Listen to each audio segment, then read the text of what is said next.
9월 28일 월요일 새벽 설교입니다.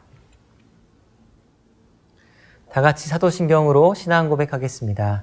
전능하사 천지를 만드신 하나님 아버지를 내가 믿사오며 그 외아들 우리 주 예수 그리스도를 믿사오니 이는 성령으로 잉태하사 동정녀 마리아에게 나시고 본디오 빌라도에게 고난을 받으사 십자가에 못 박혀 죽으시고 장사한 지 사흘 만에 죽은 자 가운데서 다시 살아나시며 하늘에 오르사 전능하신 하나님 우편에 앉아 계시다가 저리로서 산자와 죽은 자를 심판하러 오시리라. 성령을 믿사오며 거룩한 공회와 성도가 서로 교통하는 것과 죄를 사하여 주시는 것과 몸이 다시 사는 것과 영원히 사는 것을 믿사옵나이다. 아멘. 찬송가 314장 찬송하시겠습니다. 내 구주 예수를 더욱 사랑 엎드려 비는 말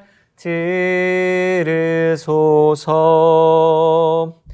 내 진정 소원이 내 구주 예수를 더욱 사랑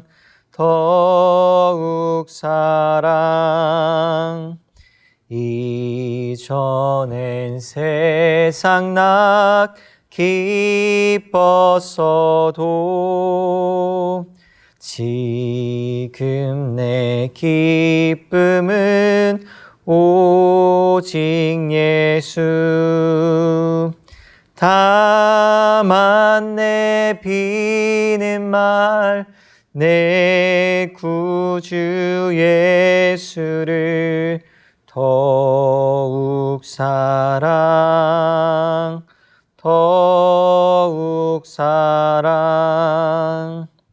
이 세상 떠날 때 찬양하고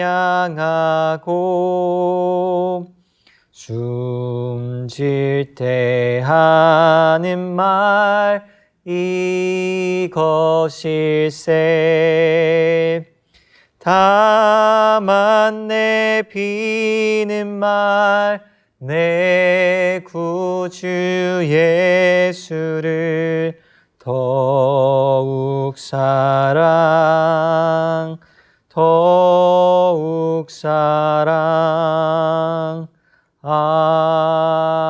아멘. 아멘. 찬송가 321장 찬송하시겠습니다. 날 대속하신 예수께 내 생명 모두 드리니 늘 진실하게 하소서. 내 구주 예수여 나 구주 위에 살리라. 내 기쁨 한량 없으리. 내 갈 길 인도하소서. 내 구주 예수여 날 구원하신 예수를 일평생 의지하오니 날 영접하여 주소서. 내 구주 예수여 나 구주 위에 살리라. 내 기쁨 한량 없으리. 내 갈 길 인도하소서. 내 구주 예수여 주 십자가에 달리사 날 자유하게 했으니 내 몸과 마음을 주 위에 다스게 하소서. 나 구주 위에 살리라. 내 기쁨 한량 없으리. 내 갈 길 인도하소서. 내 구주 예수여 아멘. 아멘. 오늘 함께 받으실 말씀은 고린도후서 1장 23절부터 2장 17절까지 말씀입니다. 신약성경 287페이지입니다. 고린도후서 1장 23절부터 2장 17절까지 말씀입니다. 제가 23절부터 우리 한 절씩 교독하겠습니다. 내가 내 목숨을 걸고 하나님을 불러 증언하시게 하노니 내가 다시 고린도에 가지 아니한 것은 너희를 아끼려 함이라. 우리가 너희 믿음을 주관하려는 것이 아니요 오직 너희 기쁨을 돕는 자가 되려 함이니 이는 너희가 믿음에 섰음이라. 내가 다시는 너희에게 근심 중에 나아가지 아니하기로 스스로 결심하였노니 내가 너희를 근심하게 한다면 내가 근심하게 한 자밖에 나를 기쁘게 할 자가 누구냐. 내가 이같이 쓴 것은 내가 갈 때에 마땅히 나를 기쁘게 할 저로부터 도리어 근심을 얻을까 염려함이요 또 너희 모두에 대한 나의 기쁨이 너희 모두의 기쁨인 줄 확신함이로라. 내가 마음에 큰 눌림과 걱정이 있어 많은 눈물로 너희에게 썼노니 이는 너희로 근심하게 하려 한 것이 아니요 오직 내가 너희를 향하여 넘치는 사랑이 있음을 너희로 알게 하려 함이라. 근심하게 한 자가 있었을지라도 나를 근심하게 한 것이 아니요 어느 정도 너희 모두를 근심하게 한 것이니 어느 정도라 함은 내가 너무 지나치게 말하지 아니하려 함이라. 이러한 사람은 많은 사람에게서 벌받는 것이 마땅하도다. 그런즉 너희는 차라리 그를 용서하고 위로할 것이니 그가 너무 많은 근심에 잠길까 두려워하노라. 그러므로 너희를 원하노니 사랑을 그들에게 나타내라. 너희가 범사에 순종하는지 그 증거를 알고자 하여 내가 이것을 너희에게 썼노라. 너희가 무슨 일이든지 누구를 용서하면 나도 그리하고 내가 만일 용서한 일이 있으면 용서한 그것은 너희를 위하여 그리스도 앞에서 한 것이니 이는 우리로 사탄에게 속지 않게 하려 함이라. 우리는 그 계책을 알지 못하는 바가 아니로라. 내가 그리스도의 복음을 위하여 드로아의 이름에 주여 안에서 문이 내게 열렸을 때 내가 내 형제 디도를 만나지 못함으로 내 심령이 편안하지 못하여 그들을 작별하고 마게도냐로 갔노라. 항상 우리를 그리스도 안에서 이기게 하시고 우리로 말미암아 각처에서 그리스도를 아는 냄새를 나타내시는 하나님께 감사하노라. 우리는 구원받는 자들에게나 망하는 자들에게나 하나님 앞에서 그리스도의 향기니 이 사람에게는 사망으로부터 사망에 이르는 냄새요 저 사람에게는 생명으로부터 생명에 이르는 냄새라. 누가 이 일을 감당하리요. 함께 읽겠습니다. 우리는 수많은 사람들처럼 하나님의 말씀을 혼잡하게 하지 아니하고 곧 순전함으로 하나님께 받은 것 같이 하나님 앞에서와 그리스도 안에서 말하노라. 아멘. 우리 새벽 예배에 나오신 성도님들을 환영하고 축복합니다. 바울은 오늘 본문에서 고린도 교회 방문 계획 변경과 눈물의 편지를 쓴 이유를 설명하고 있습니다. 먼저 23절에 바울은 방문 계획을 변경한 이유에 대해 설명합니다. 바울이 교회를 방문하지 않기로 한 이유는 다른 데 있는 것이 아니라 성도를 아꼈기 때문입니다. 바울은 성도를 아끼는 이러한 마음이 진심임을 증명하기 위해 하나님을 증인으로 세우고 심지어 자신의 목숨을 걸고 말한다고 이렇게 이야기합니다. 바울이 이렇게까지 하면서 자신의 말이 거짓말이 아님을 강조하는 이유가 있습니다. 그것은 고린도 교회의 상황과 관련되어 있습니다. 고린도 교회 안에는 여전히 그를 거절하고 있는 사람들이 있었습니다. 그리고 거짓 사도들로 인해 상황이 심각했기 때문입니다. 24절에는 왜 바울이 교회를 방문하지 않는 것이 성도를 아끼는 것인지를 좀 더 설명하고 있습니다. 바울은 너희 믿음을 주관하려는 것이 아니다라고 말합니다. 다시 말해 고린도 교회 성도들이 회개해야 되는 부분이 분명히 있었습니다. 하지만 바울은 그들을 마치 어린아이들을 대하듯 억지로 끌고 가지는 않기로 한 것입니다. 이는 일부 성도들이 바울에게 불순종하고 있었지만 여전히 그들도 믿음 안에 있음을 인정하는 것입니다. 그리고 그들이 스스로 하나님 앞에 씨름하게 하려는 이유였습니다. 그래서 바울은 이들의 기쁨이 회복되도록 돕기를 원했습니다.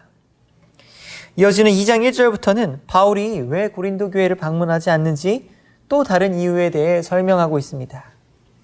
바울은 많은 고민과 기도 끝에 방문하지 않기로 스스로 결심하였습니다. 그 이유는 고린도 교인들을 미워하거나 원망해서가 아닙니다. 비록 바울에게 불순종하고 있었지만 고린도 교인들은 바울이 복음을 전하여 하나님의 백성이 된 그런 바울의 영적 자녀들이었습니다. 바울은 그들에게 직접 방문하여 서로 언쟁하며 상처 주고 싶지 않았습니다. 그렇다고 해서 바울은 그냥 문제들을 덮고 가는 것이 아니라 편지를 통해 이야기하고자 했습니다. 그래서 바울은 성도들을 향한 사랑과 눈물로 편지를 썼습니다. 바울은 이렇게 한 것을 두고 성도들을 향한 넘치는 사랑 때문이었다, 이렇게 설명합니다. 만약 바울이 자신의 감정에만 충실했다면 바울은 직접 방문하여 서운함과 격한 마음을 쏟아내며 상처를 주었을 것이기 때문입니다. 그래서 바울은 성도들에게 가장 유익이 되는 지혜로운 방법으로 편지를 쓰기로 결심한 것입니다. 이는 바울의 모든 선택의 기준이 자신의 유익이 아니라 공동체에 대한 사랑에 있었음을 알 수 있습니다. 그리고 이제 2장 5절부터는 바울이 고린도 교회에 보낸 눈물의 편지를 성도들이 읽은 후에 이 성도들이 회개한 상황을 배경으로 하고 있습니다.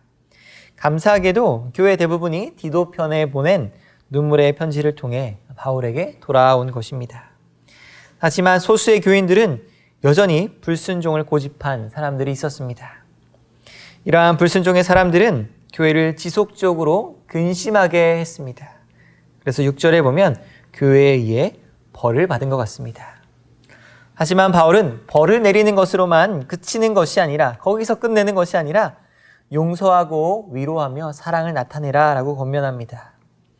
왜냐하면 11절 말씀에 보시면 사단이 이것을 이용하여 공동체의 하나됨을 공격할 수 있기 때문입니다. 다시 말해 진리와 거짓을 분별하는 일은 반드시 필요합니다. 하지만 그 과정에서 발생한 아픔과 상처를 사랑으로 보듬는 과정 또한 반드시 필요한 것입니다. 그렇지 않으면 사단이 틈을 타고 교회 공동체를 분열시킬 수 있기 때문입니다. 이런 이유로 바울은 교회가 사랑을 보이라고 권면하는 것을 잊지 않고 있습니다. 그리고 나서 바울은 14절부터 하나님께서 행하신 일들에 대한 감사를 선포합니다. 바울의 감사는 하나님께서 우리를 부르셔서 그리스도 안에서 이기게 하시고 각 처에서 그리스도를 아는 냄새를 나타내는 사역자로 삼으신 것입니다.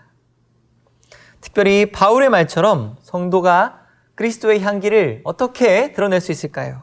그것은 바로 각 처에서 그리스도를 전하고 예수를 따르는 삶의 방식을 통해 그리스도의 향기를 드러내는 것입니다. 그래서 바울은 우리가 구원받은 자들에게나 망하는 자들에게나 하나님 앞에서 그리스도의 향기다라고 고백합니다. 그런데 이들이 전하는 그리스도의 향기는 구원받는 자들에게는 귀한 생명의 냄새가 되지만 망하는 자들에게는 사망의 냄새가 됩니다. 그러므로 이 세상의 모든 사람들이 그리스도의 향기를 환영하고 반기는 것은 아니라는 것을 알 수 있습니다. 그러므로 우리는 복음을 거부하는 자들을 두려워할 필요는 없습니다. 그저 그 발 앞에서 발의 먼지를 떨어버리면 되는 것입니다. 이제 마지막으로 17절에 바울은 자신이 거짓 사도들과 다른 두 가지 점을 말해주고 있습니다. 첫 번째는 바울은 말씀을 혼잡하게 하지 않고 순전함으로 말씀을 하나님께 받은 것처럼 여겼습니다. 그래서 바울은 말씀을 자기 것인 양 자랑하거나 이익의 도구로 삼지 않았습니다. 둘째로 바울은 받은 그 말씀을 하나님과 예수 그리스도 앞에서 전하는 것처럼 말씀을 증거했습니다. 그가 사람들 앞에서 말씀을 전했지만 살아계신 하나님 앞에서 전한다는 그 사실을 생각하며 두렵고 떨림으로 말씀을 전한 것입니다. 이제 말씀을 정리하겠습니다. 우리는 오늘 본문을 통해 사도 바울이 생각하고 선택하는 그의 기준과 삶에 대한 태도에 대해 발견할 수 있습니다. 바울은 자신의 유익과 손해를 기준으로 판단하지 않았습니다. 바울은 성도의 유익을 위해 고민하고 결정하는 사람이었습니다. 그래서 바울은 언제나 성도들의 기쁨을 돕기 원했습니다. 그리고 그 마음이 눈물의 편지로 담겨 전해졌습니다. 뿐만 아니라 바울은 편지를 통해 권면과 책망의 말씀을 전하는 동시에 바울을 의심하고 적대했던 자들에 대해 용서하고 사랑을 나타내라고 당부합니다. 바울은 진리와 함께 사랑을 잃어버리지 않는 것이 얼마나 중요한지를 알았기 때문입니다. 무엇보다 바울은 우리를 부르신 하나님께 감사하며 하나님의 면전 앞에서, 하나님의 존전 앞에서 사역하였습니다. 그러므로 사랑하는 성도 여러분, 우리도 이러한 바울을 본받아 나의 유익보다 공동체의 유익을 구하고 또 언제나 하나님 앞에서 살아가는 저와 여러분 되시기를 축원합니다. 기도하겠습니다. 하나님 아버지, 우리를 그리스도의 몸으로 부르셨습니다. 나의 유익이 아니라, 나의 유익을 구하는 것이 아니라 공동체의 유익을 생각하고 또 선택하는 우리의 삶이 되게 하여 주시옵소서. 무엇보다 우리의 모든 삶이 하나님 앞에 있음을 기억하고 하나님 앞에서 선한 청지기로 살아갈 수 있도록 주여 우리를 늘 붙들어 주시옵소서. 악에 빠지지 않도록 우리를 주님 구하여 주시옵소서. 감사드리며 예수님의 이름으로 기도드립니다. 아멘. 하늘에 계신 우리 아버지여, 이름이 거룩히 여김을 받으시오며 나라의 임하옵시며 뜻이 하늘에서 이룬 것 같이 땅에서도 이루어지이다. 오늘날 우리에게 일용할 양식을 주옵시고 우리가 우리에게 죄진 자를 사하여 준 것 같이 우리의 죄를 사하여 주옵시고 우리를 시험에 들게 하지 마옵시고 다만 악에서 구하옵소서. 내게 나라와 권세와 영광이 아버지께 영원히 있사옵나이다. 아멘. 이 시간 교회 공동 기도 제목을 놓고 기도하기 원합니다. 코로나19가 종식될 수 있도록 기도를 부탁드립니다. 또 온라인 예배와 온라인 목장 모임을 위해서 기도를 부탁드립니다. 또 주일학교와 청년부 예배를 위하여 또 평신도 성경학교를 위하여 기도를 부탁드립니다. 우리 이 시간 주여 한번 외치고 기도하겠습니다. 주여!